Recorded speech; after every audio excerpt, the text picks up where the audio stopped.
विद्यार्थी मित्रांनो, मागील आपण तासाला बघा या ठिकाणी समास हा घटक अभ्यास आठवते का? बघा मागील तासाला आपण समास हा घटक अभ्यासलेला आहे. भाषा सूत्र या ठिकाणी 2 मध्ये, बरोबर आहे की नाही? विधिलिंग लकार झाल्यानंतर आपण समास अभ्यासला, त्यामध्ये आपल्याला समासाचे प्रकार 4 पडतात, हो की नाही? हे पण मी सांगितलेलं आहे बघा मागील तासाला. अव्ययभाव समास, तत्पुरुष आणि द्वंद्व, बहुव्रीही, बरोबर आहे की नाही?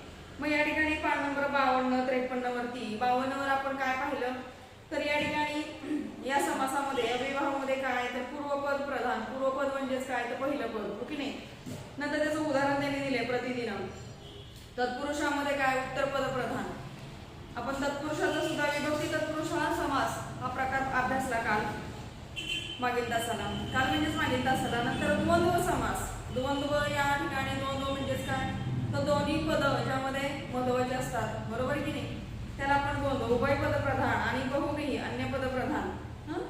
यामध्ये तुम्हाला आता या वर्षी शिकायला फक्त किती 2च आहे, तत्पुरुष आणि द्वंद्व. तत्पुरुषामध्ये विभक्ती तत्पुरुष हा प्रकार पाहिला आणि द्वंद्वमध्ये इतरेतर आणि समाहारा द्वंद्व. याची उदाहरणं आपण 52-53 पानावरती पाहिली.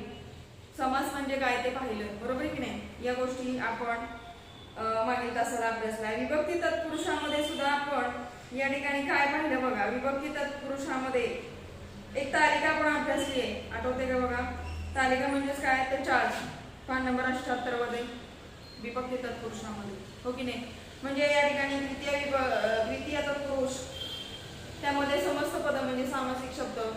नंतर उत्तर पदानामावली म्हणजे उत्तर पदाला दुसऱ्या पदाला लागून येणारा शब्द कोणता, उदाहरण बघितले आणि समास विग्रह. अशा पद्धतीने आपण द्वितीय तत्पुरुष ते सप्तमी तत्पुरुष पर्यंत ती तालिका पाहिली. उदाहरण विग्रह याचा अभ्यास काल केला.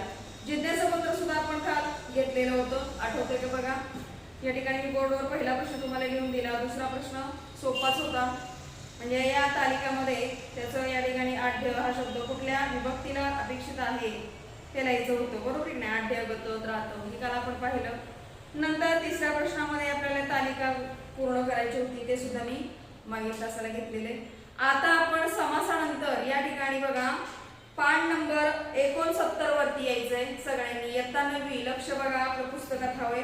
समासानंतर पान नंबर 69 वरती लेखन कौशलम 3 बघा. या ठिकाणी लेखन कौशलम 3 हा जो भाग आहे तो आज आपण अभ्यासणार आहोत. बघा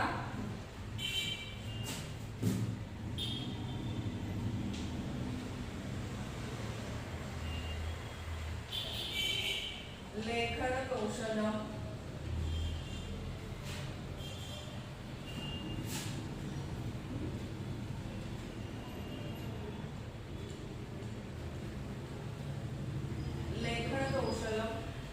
हा भाग आपण अभ्यासणार आहोत. लेखन कौशल्य म्हणजे काय तर या ठिकाणी लिहिण्याचं म्हणजे एखादं समजा आपल्याला आपण पाहिले चित्रवर्णन पाहिले, आठवते का? बघा तुम्हाला इयत्ता 9वी पाठीमाग आपण मला वाटते गेल्या आठवड्यात काय केलेला अभ्यास केलेला आहे या सगळ्या गोष्टीचा आठवत असेल तर या ठिकाणी तुम्हाला मी सांगते आपण काय काय बघितलं आहे. त्याच्यावरून तुमच्या लक्षात येईल की आपण अभ्यास कशाचा केलेला आहे. व्याकरणाचा भाग आपण बघतोय, त्यामध्ये आपल्याला या ठिकाणी पान नंबर 19-20 वरती या ठिकाणी 19 वर लेखन कौशल्य 1 पाहिलेला आहे आपण. त्यामध्ये या ठिकाणी 2 भाग पाहिलेत. एक निबंध पूरयत, बरोबर आहे की नाही? लेखन कौशल्यामध्ये पाहिलं. नंतर संवाद पूरयत, निबंध पूरयत, निबंध पूर्ण करा, संवाद पूर्ण करा. नंतर चित्रवर्णन पूरयत, चित्रवर्णन पूर्ण केलेलं आहे लेखन कौशलम 1 मध्ये. आता आपल्याला या ठिकाणी लेखन कौशलम याच्यामध्ये बघा कशामध्ये तर 2 लेखन कौशलम 3 मध्ये लेखन कौशलम 3 आपण अभ्यासणार आहोत. आपलं लेखन कौशल्य 2 जे आहे ते आपण पुढील तासाला अभ्यासायचं आहे. पहिल्यांदा आपण लेखन कौशलम 3 बघूया. 2 हा भाग मी पुढच्या तासाला घेणार आहे. बघा समजायला सोपं आहे. लेखन कौशल्य म्हणजेच काय रायटिंग स्किल आपण म्हणतो, म्हणजे जेणेकरून आपलं लिखाणाचा सराव, लिखाणाची गोडी वाढावी यासाठी लेखन कौशल्य.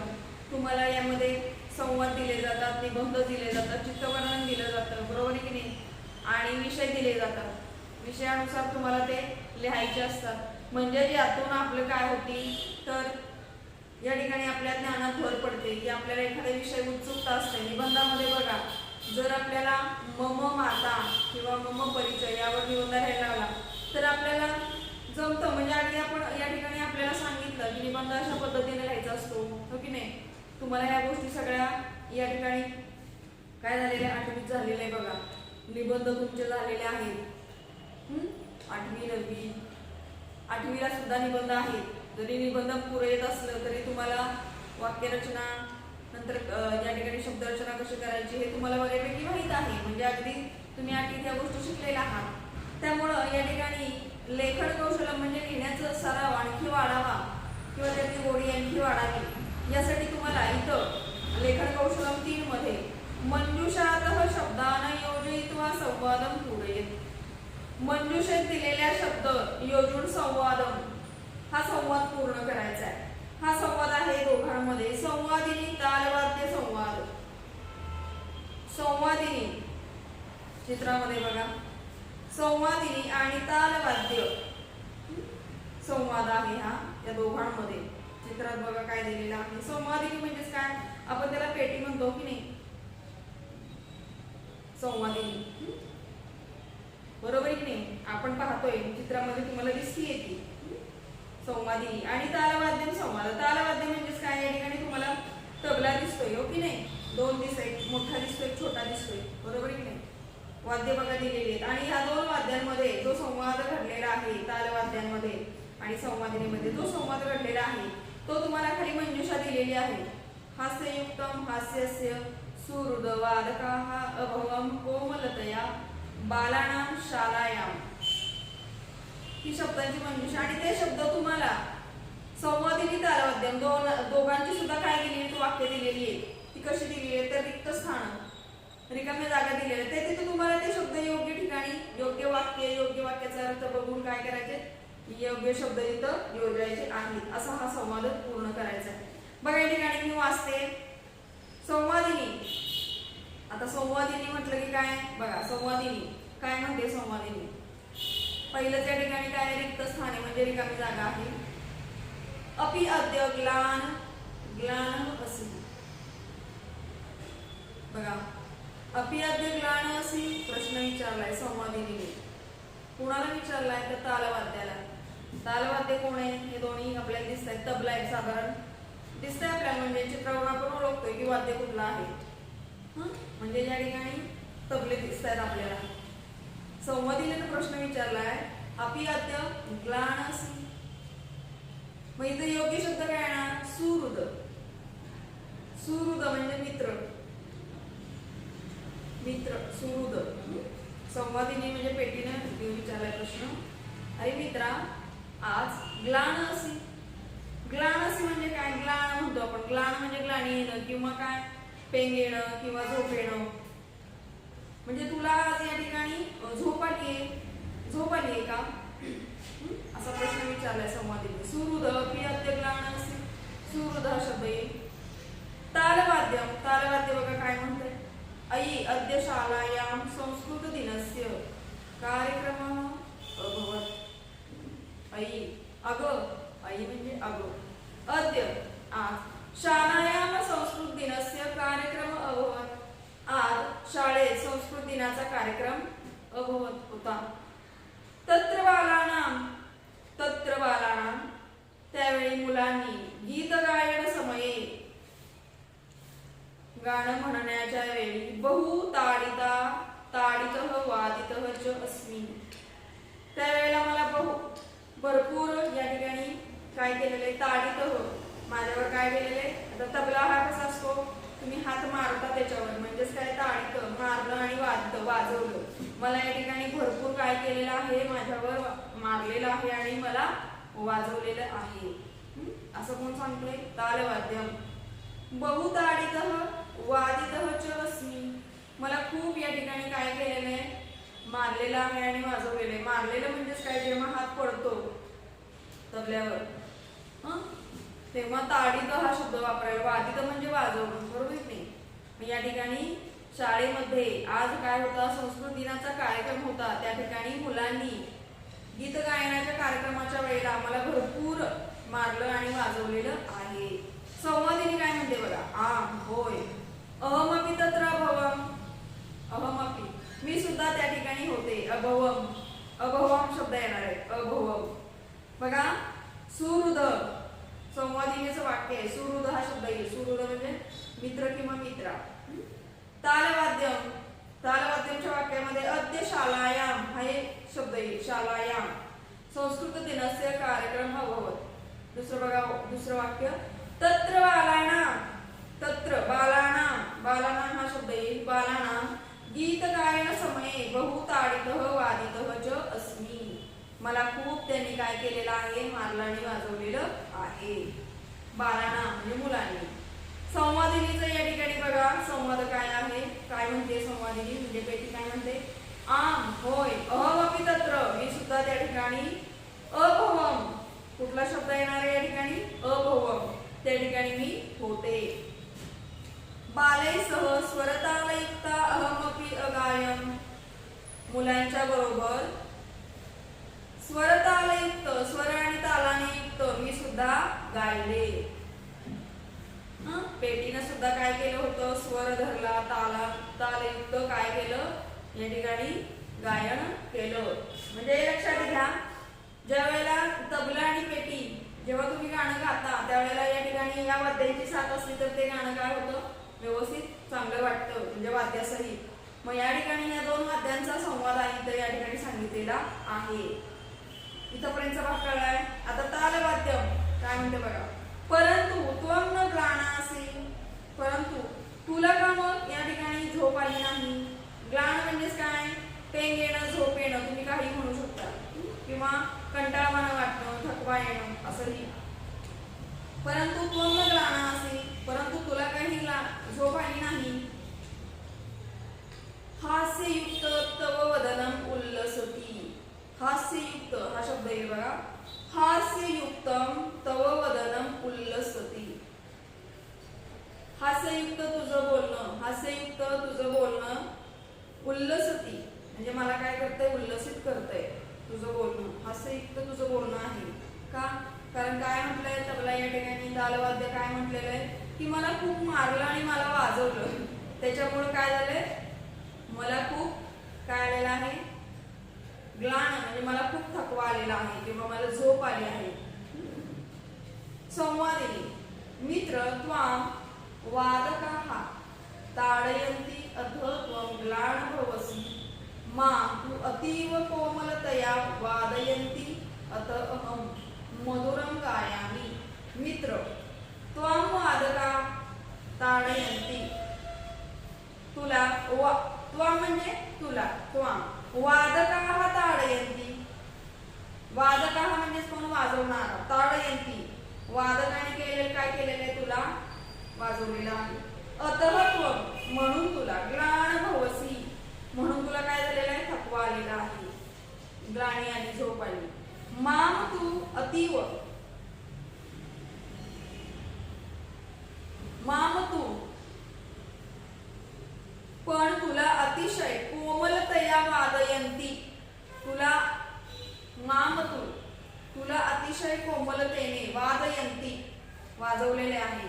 अत अहम म्हणून मी, मधुरम गायामी म्हणून मी गोड गायले. इदं मम हास्यस्य रहस्यम, हे माझ्या हास्याचं रहस्य आहे.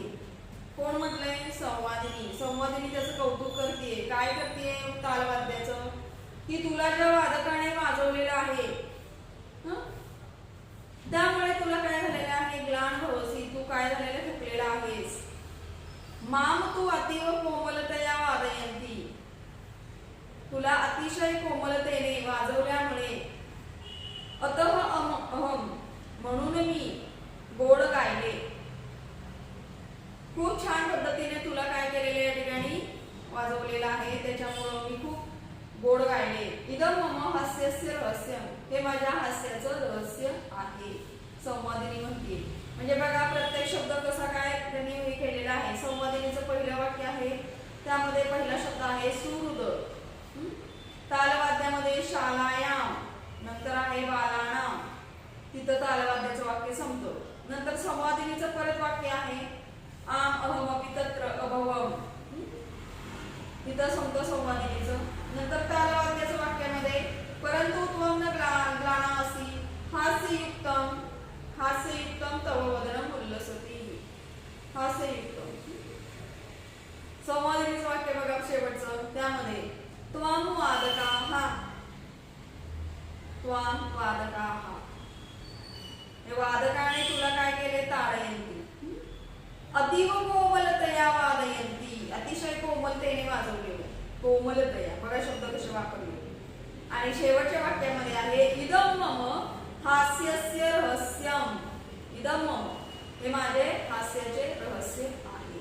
कळले तर शब्द बघा. संवादिनीचं पहिलं वाक्य आहे त्यामध्ये सुहृद, हे लक्षात घ्या. कळत नसेल तर मी फक्त शब्द लिहून देते, पूर्ण संवाद घेणार नाही. बघा तुम्हाला उत्तराचे फक्त शब्द लिहून देते, तिथे तुम्ही पेन्सिल नाही केलं तरी चालेल. बघा बघा पहिल्यांदा पहिला जो संवाद आहे संवादिनीमध्ये,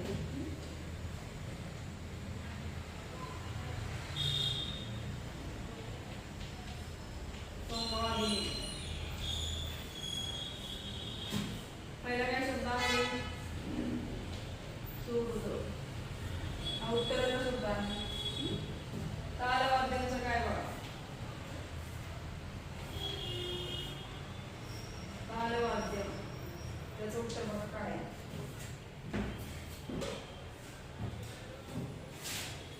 तालवाद्यामध्ये काय शालायाम, पहिलं उत्तर आहे शालायाम. नंतरचं वाक्यामध्ये तत्र बालानाम, तत्र बालानाम. हे झालं तालवाद्याचं. इथं वाक्य काय झालेलं, इथं पूर्ण झालेलं आहे. नंतर संवादिनी, गडबड करू नका, मी व्यवस्थित तुमच्या ह्याच्यानुसार देते, संवादानुसार. संवादिनीचं पहिलं वाक्य त्यामध्ये अभवम, रिकाम्या जागा फक्त भरतीये मी, अभवम. इथं झालं संवादिनीचं वाक्य पूर्ण. पहिलं वाक्य आहे संवादिनी, तिचं फक्त इथं सुहृद. नंतर तालवाद्यांची दोन वाक्य आहेत, त्यामध्ये पहिल्या वाक्यात शालायाम, दुसऱ्या वाक्यात बालानाम. संवादिनीचं वाक्य आलं त्यात आलं अभवम. इथपर्यंत कळलं. आता परत तालवाद्य, तालवाद्य, तालवाद्यामध्ये परत काय, त्या वाक्यामध्ये हास्ययुक्तम, हास्ययुक्तम. बघा शब्द कसे मी केलेले तुमच्या माहितीसाठी. तिथं तालवाद्यांचा संवाद संपला. आता संवादिनी,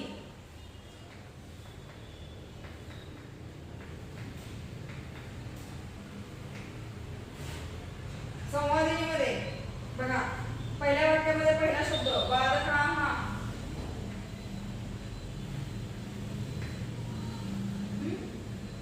वादकाः. नंतरचा दुसरा शब्द आहे कोमलतया, कोमलतया. तिसरा शब्द आहे हास्यस्य, हास्यस्य. आलं लक्षात बघा.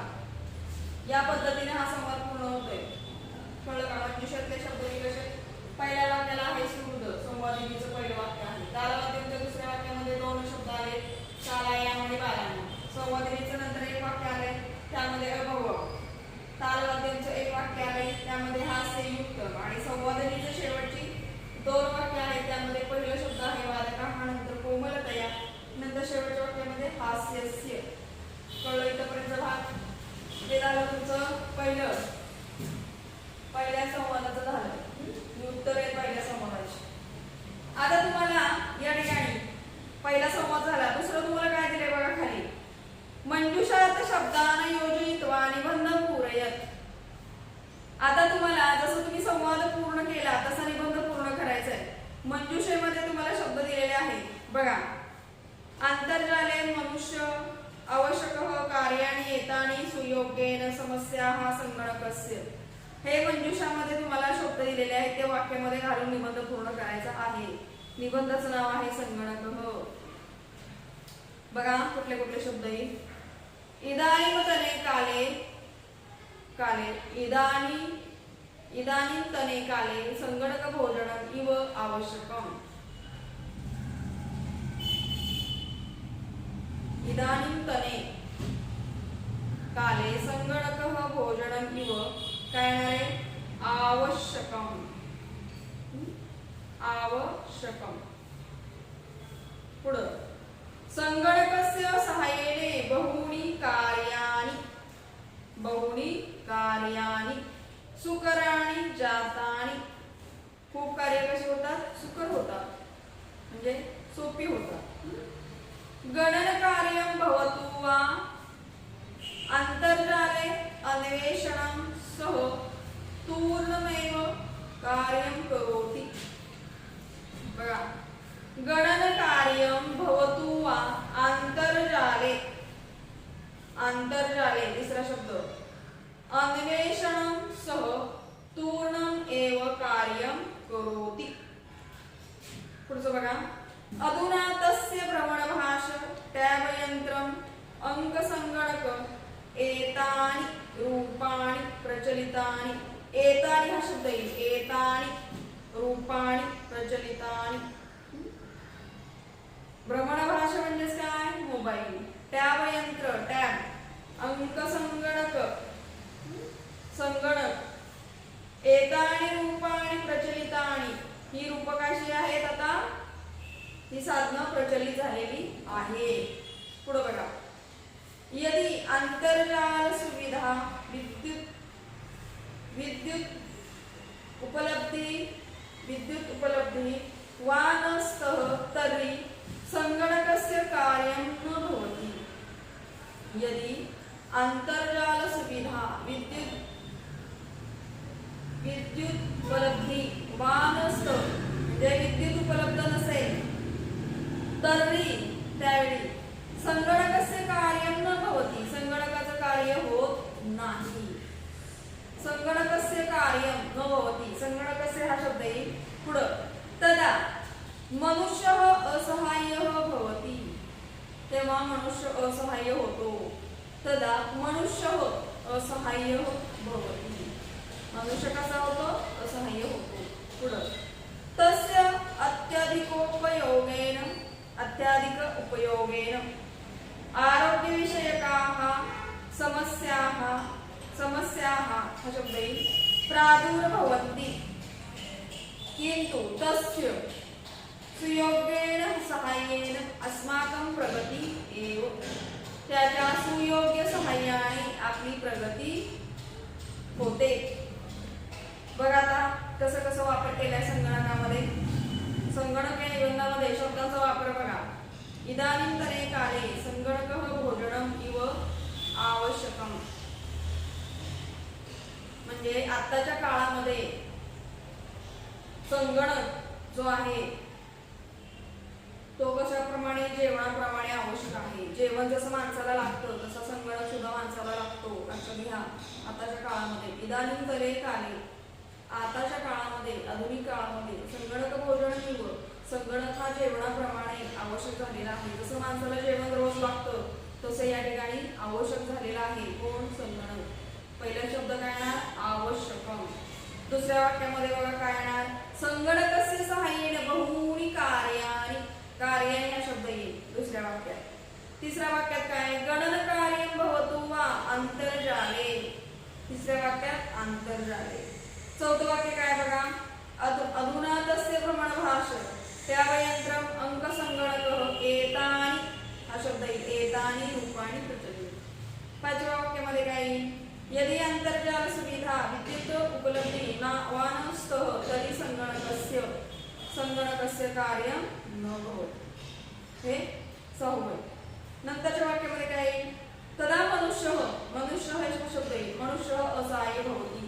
मनुष्य असहाय्य होतो. नंतरच्या वाक्यामध्ये तस्य अत्यधिक उपयोगेन आरोग्यविषयकाः समस्याः प्रादुर्भवन्ति. समस्या हा शब्द आहे. नंतरच्या शेवटच्या वाक्यामध्ये बघा काय, किंतु तस्य सुयोग्येन सहाय्येन, सुयोग्येन हा शब्द आहे, सुयोग्येन सहाय्येन अस्माकं प्रगती होईल. त्याच्या योग्य सहाय्याने आपलं काय होईल, प्रगती होईल. या पद्धतीने इथे निबंध हा पूर्ण झालेला आहे. बघा आता पहिला संगणक हा निबंध आहे, निबंध.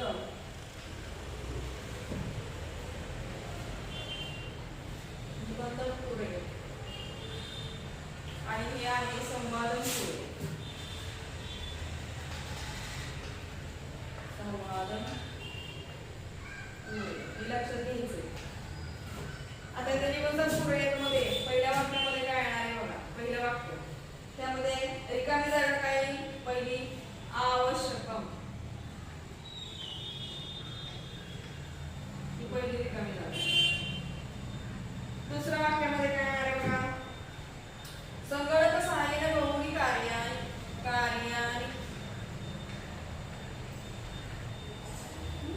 दुसऱ्या वाक्य. तिसऱ्या वाक्यामध्ये काय, गणनकार्य भवतु वा आंतरजाले, आंतरजाले. चौथ्या वाक्यामध्ये काय, आंतरजाल्यानंतर अधुना तस्य प्रमाणात यंत्र अंकसंगणक एतानि रूपाणि. चौथ्या वाक्यामध्ये एतानि. पाचव्या वाक्यामध्ये काय आहे बघा, यदि आंतरजाल सुविधा विद्युतोपलब्धिवानस्तः तर्हि संगणकस्य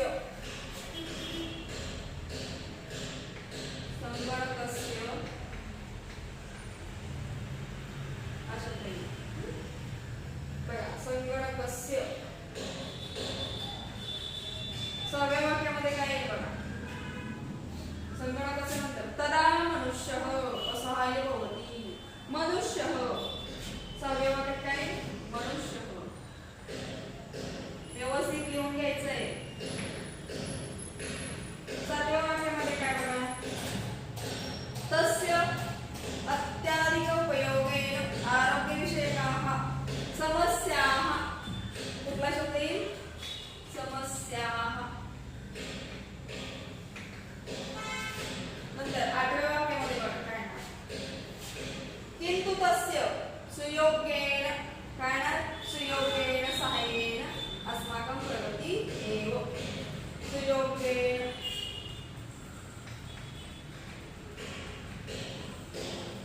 कळलं का बघा.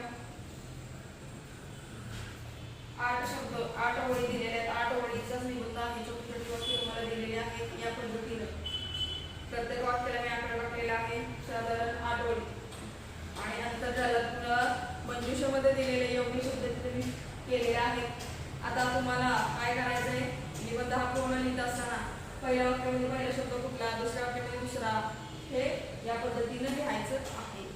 इथपर्यंत भाग कळलाय का बघा. लेखन कौशल्यामध्ये पहिलं संवाद पूरयत आणि दुसरा आहे या ठिकाणी निबंध पूरयत. आता खाली तुम्हाला विश्वम विसर्गस्य, विसर्गाचं काय दिलंय तुम्हाला इथं, तर विश्व दिले. पठत व गच्छत, वाचा आणि लक्षात घ्या. काय करायचंय बघा, शिव अहम, शिव अहम, शिवस्वरूप अहम, को अहम, को अहम, को अहम, सो अहम, सो अहम, सो अहम, शिव अहम, शिवस्वरूप अहम, क अहम, सह अहम. अवग्रह सहित ओकार रूप विसर्ग. या ठिकाणी तुम्हाला शिव अहम जे एस सारखं चिन्ह आहे त्याला तिथं अवग्रह चिन्ह म्हणतात, लक्षात घ्या. मुलं बऱ्याचदा वाचताना काय म्हणतात, यस आहे तो, यस नाही, त्याला अवग्रह चिन्ह म्हणायचं. ओकार रूप विसर्ग आहे ते ओकार, तिथं काय दर्शवायचं असतं, ओकार, म्हणून तिथं काय आलेले अवग्रह चिन्ह, हे लक्षात घ्यायचंय. अवग्रह सहित ओकार रूप विसर्ग, अवग्रह सहित ओकार रूप काय दिलेले विसर्ग आहे, लक्षात घ्यायचंय. या 2 ओळींमध्ये अवग्रह चिन्ह आलेलं आहे आणि खाली तुम्हाला दिलेलं आहे शिव अहम, को अहम, शिव अहम, शिवस्वरूप अहम, कह अहम, सह अहम. विसर्ग सहित ओकार रूप आहे, लक्षात घ्या. अवग्रह सहित, अवग्रह चिन्ह सहित ओकार रूप अवग्रह चिन्हातून ओकार रूप विसर्ग येतो. इथं खाली तुम्हाला दिलेला आहे. शिव अहमचं काय झालंय? शिव अहम, हे लक्षात घ्या. विसर्ग दिला त्यांनी, संधी काय आहे? शिव अहम. काय होणार? शिव, शिव अहम, म्हणजे मी शिव, अशा पद्धतीने. अवग्रह चिन्ह आलं तिथं ओकार रूप विसर्ग तुम्हाला अवग्रह सहित ओकार रूप विसर्ग कसं होतो ते तुम्हाला दिलेलं आहे. अवग्रह चिन्ह लक्षात घ्या, यस नाही येतो ते काय? अवग्रह चिन्ह. आता दुसऱ्यामध्ये देखील दिलेले तसंच एरंडोपी तरु तावतः मशकोपी विहंगमः खद्यतोपि किल ज्योति वयं न कवय कथम. एरंडोपि मशकः अपि खद्योतोपि कवयः कथम तरुः तावत. अवग्रह सहित ओकार रूप विसर्ग आलेले लक्षात घ्या. म्हणजे मगाशी आपण जे उदाहरण पाहिलं शिव ओहम तशाच पद्धतीने. कवयः कथम अविकारी विसर्ग आहे. कवयः अहम अविकारी, लक्षात घ्यायचंय. अविकारी म्हणजेच काय या ठिकाणी? तर कवय कथम मध्ये अवग्रह चिन्ह नाही म्हणून त्याला अविकारी म्हणायचं. विसर्ग आलाय का त्यामध्ये? सॉरी, अवग्रह चिन्ह आले का कवय कथम मध्ये? वरील सुभाषितामध्ये नाही, बरोबर की नाही? हे कवय कथम असा साधा त्यांनी काय केलेला विसर्गाचा शब्द लिहिलेला आहे, म्हणजेच हा अविकारी विसर्ग आहे. आणि वरती दिलेले एरंड अपि मशक अपि खद्यतोपि हे अवग्रह सहित ओकार रूप विसर्ग, हे लक्षात घ्या. अवग्रह चिन्ह ज्या उदाहरणामध्ये येतं तिथं ओकार रूप विसर्ग, आणि ज्यामध्ये येत नाही त्याला काय म्हणायचं? अविकारी विसर्ग. तरु तावत, म्हणजेच काय इथं आलंय? तिथं आलंय काय ठिकाणी अवग्रह चिन्ह नाही म्हणून तो स्वरूप विसर्ग. तरु अधिक तावत, तिथं काय आलंय? स आलाय. तरुस तावत, बरोबर आहे? स आलाय म्हणून तिथं काय आलाय? स्वरूप विसर्ग. सचा उच्चार होतो की नाही तिथं, त्याच्यामुळे तिथं काय म्हणायचं? स्वरूप विसर्ग. कवय कथम अविकारी विसर्ग, अवग्रह चिन्ह नाही. आणि वरच्या मध्ये एरोंड अपि, नंतर मशक अपि, खद्यतो अपि, यामध्ये काय झालेले? अवग्रह आलेला आहे, चिन्ह आलेला आहे. त्याच्यामुळे हा ओकार रूप विसर्ग आहे, हे लक्षात घ्या. जिथं ज्या शब्दामध्ये अवग्रह चिन्ह येतं तो अवग्रह सहित ओकार रूप विसर्ग. ज्या ठिकाणी अवग्रह चिन्ह येत नाही तो अविकारी विसर्ग. आणि ज्या ठिकाणी स चा उच्चार त्या शब्दामध्ये होतो तरुस्तावत, स आले की नाही म्हणून त्याला म्हणायचं स्वरूप विसर्ग. प्रत्येक शब्दापुढे विसर्ग आहे, लक्षात घ्या. एरंड हो, मशक हो, खद्यत हो, कवय हो, तरु, या पद्धतीने हे समजायला अवग्रह चिन्ह यस म्हणायचं नाही, त्याला अवग्रह चिन्ह. विश्व विसर्ग हे कळलंय का? बघा या ठिकाणी बघा, तुमच्या लक्षात येण्यासाठी सांगते. यालाच आपण काय म्हणतो? बघा चिन्ह कसं काढलंय त्यांनी. हे काय झालं? यस नाही, हा हे काय? अवग्रह चिन्ह. हे लक्षात ठेवायचं काय? कारण हे बऱ्याचदा तुमच्या पुस्तकात येतं अवग्रह चिन्ह. असं करून त्यांनी काय केलं? असं केलं. हे अवग्रह चिन्ह आहे. यामध्ये तुम्हाला सुभाषितांमध्ये ते येतं, शक्यतो सुभाषितांमध्ये धड्यामध्ये, तेव्हा त्याला यस वगैरे कुणी विचारलं तर म्हणायचं नाही, ते अवग्रह चिन्ह आहे. अवग्रह सहित ओकार रूप विसर्ग असतो, हे लक्षात ठेवायचं. त्याचा संधिखोड करताना कसं करणार? त्याच्या पुढे विसर्ग लिहायचा आहे. विसर्गाचा उच्चार काय होतो? हो. विसर्ग म्हणजे कळतोय का? बघा अनुस्वार विसर्ग शिकलोय आपण. या बघा अनुस्वार,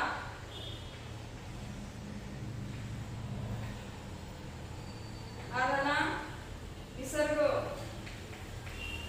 विसर्गाचा उच्चार काय होतो? हो. अनुस्वाराचा काय होतो? म, बरोबर की नाही? शब्दावर अनुस्वार असेल तर उच्चार काय होतो संस्कृत मध्ये? म. आणि शब्दाच्या पुढं शब्द पूर्ण झाल्यानंतर शेवटी पुढं दोन, तुम्ही त्याला काय म्हणता? टिंब. टिंब नाही तो विसर्ग, म्हणजे त्याचा उच्चार काय होतो? हो. हे कायम लक्षात ठेवायचंय. येते का लक्षात? हे तुमच्या पुस्तकामध्ये सॉरी वहीमध्ये हे लिहून घ्या. दोन्ही सुभाषित आणि या पद्धतीने त्यांनी लिहिलंय त्या पद्धतीनं तिथं लिहा. हे निसर्गाचं काय विश्व आहे.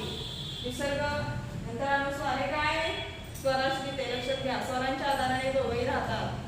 हे कायम लक्ष ठेवायचंय म्हणून त्याला काय म्हणतो आपण स्वराश्री. इथपर्यंत भाग कळाय का बघा.